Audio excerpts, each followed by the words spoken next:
পরম প্রেমময় যুগপুরুষোত্তম শ্রী শ্রী ঠাকুর অনুকূলচন্দ্রের রাতুল রাঙা চরণে জানালাম আমার শতকোটি দণ্ডবত প্রণাম। আমার ভক্ত প্রাণদাতা ভাই বোন মা সকলকে জানালাম জয় গুরু। আশা করব ঠাকুরের কৃপায় আপনারা সকলে ভালো আছেন, সুস্থ আছেন। আমরা যে এই মানব জীবন গ্রহণ করেছি, এই মানব জীবনে কেন দীক্ষা গ্রহণ করতে হয় এবং দীক্ষার ভূমিকাই বা কী এই মানব জীবনে, যারা দীক্ষা নেয় সেই সকল দীক্ষিত মানুষদের বৈশিষ্ট্যই বা কেমন হয় সেই বিষয় আজকে আমরা জানব। আমরা জীবনে অনেক গুরু দেখেছি, কিন্তু সদ্গুরু কয়জন হন? সদ্গুরু কিন্তু সকলে হতে পারেন না। সদ্গুরু হলো তিনি যিনি যুগে যুগে আসেন, যিনি প্রকৃত রূপে জ্ঞান অর্জন করেন, যিনি সদ্গুরুর চরণে আশ্রয় গ্রহণ করেছেন, তার বলা প্রত্যেকটি বিধান মেনে চলেন, যিনি আধ্যাত্মিক জ্ঞান অর্জন করেছেন, তিনি নিজেকে গুরুরূপে প্রতিষ্ঠা করতে পারবেন। এটাই হলো গুরু এবং সদ্গুরুর মধ্যে পার্থক্য।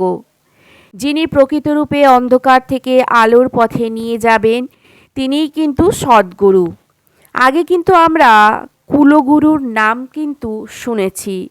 এই কুলগুরুর কাছে কিন্তু আগেকার দিনের মানুষ দীক্ষা নিতেন, কিন্তু সদ্গুরু যারা যুগে যুগে মানব রূপে পৃথিবীতে এসেছেন সেই সদ্গুরুর চরণে আমাদের আশ্রয় গ্রহণ করতে হয় এবং তার চরণে আশ্রয় গ্রহণ করেই আমাদের চলতে হয়।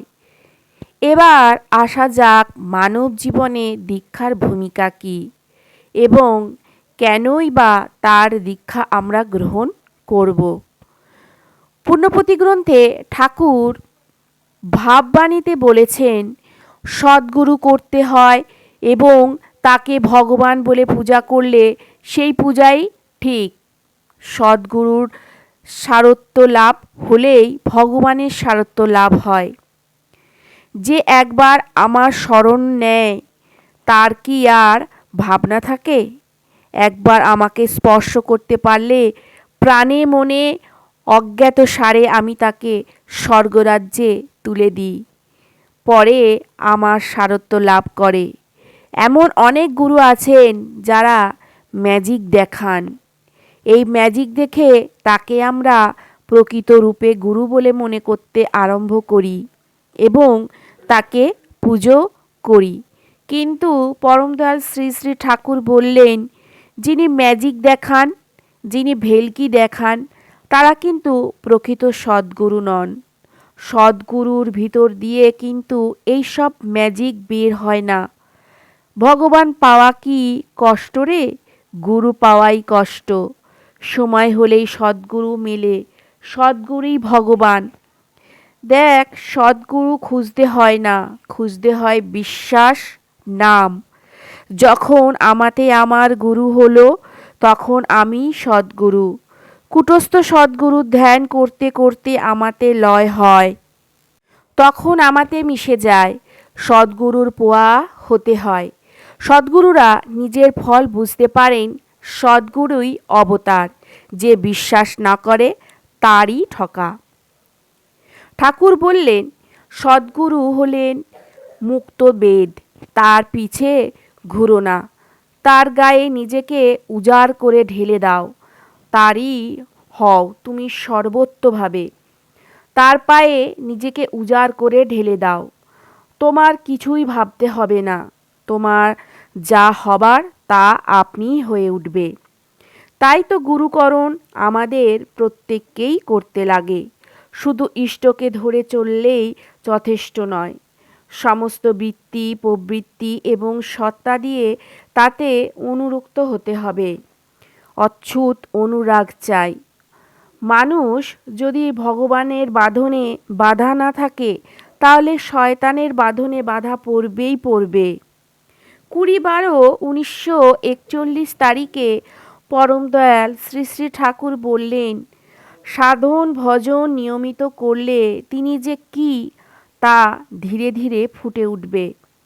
ঠাকুর বললেন, যিনি ঠোক্কর লাগান, আবার দান থাকলে ঠোক্করের ফলে আমাদের প্রবৃত্তিগুলি লাভজনকভাবে সুনিয়ন্ত্রিত হয়ে ওঠে। যাদের মধ্যে মান আছে তারা বিশেষ কিছু কামনা বাসনা নিয়ে গুরুর কাছে আসলেও পরে গুরুতেই আসক্ত হয়ে ওঠে। যারা যা জিনিস প্রকৃত পরে গুরুতেই আসক্ত হয়ে ওঠেন।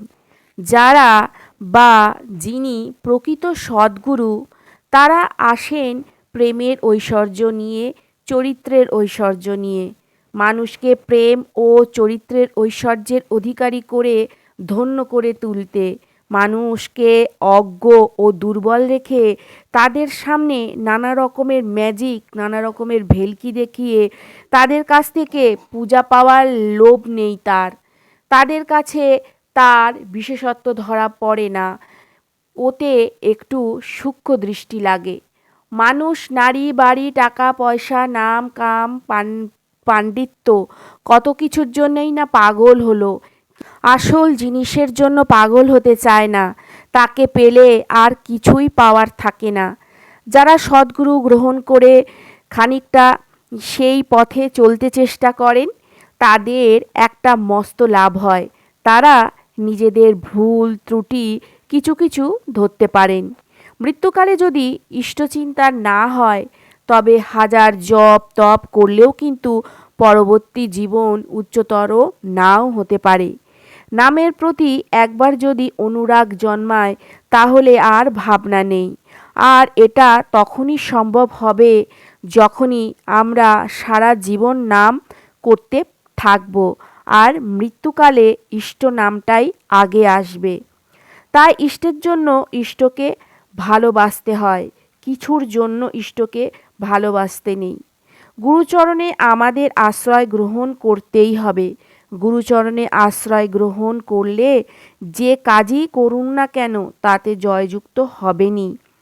যারা সাংসারিক উন্নতি বা টাকা উপায়ের কথা বড় করে ভাবে, সেই দিক ঠিক করে পরে ইষ্টের কাজ করতে চায়, সেখানে তাদের নির্বুদ্ধিতা।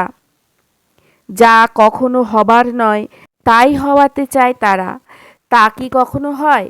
আমাদের জীবনটাকে প্রকৃত রূপে সুন্দর করার জন্য গুরুকরণ করতে হয়। গুরু ভক্তি না থাকলে অনেক রকমের সমস্যা হয়।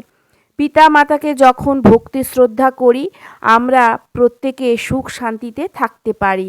তাই গুরুকরণ করে চলতে হয়, সদ্গুরুর চরণে আশ্রয় গ্রহণ করতে হয়। পরম দয়াল শ্রী শ্রী ঠাকুরের চরণে আশ্রয় গ্রহণ করে চলতে হয়। তাহলেই কিন্তু জীবনটা সুন্দর হয়ে ওঠে।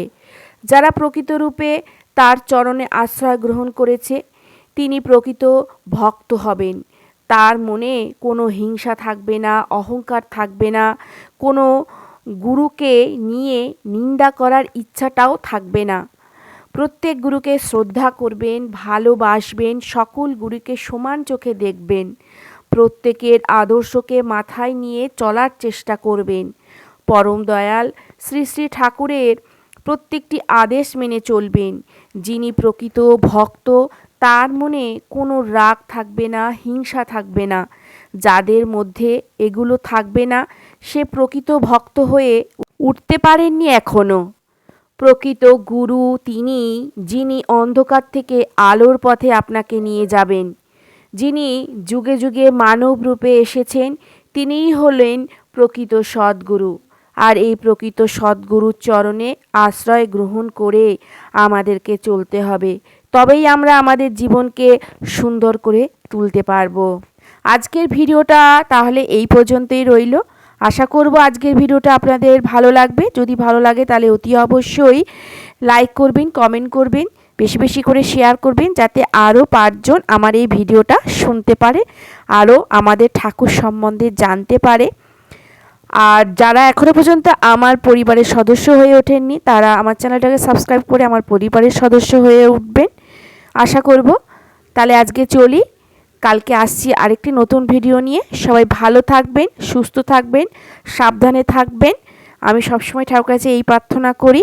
ঠাকুরের আশীর্বাদের হাত আপনাদের মাথার উপর সদা সর্বদা থাকুক, আপনাদেরকে ভালো রাখুক ঠাকুর। জয় গুরু।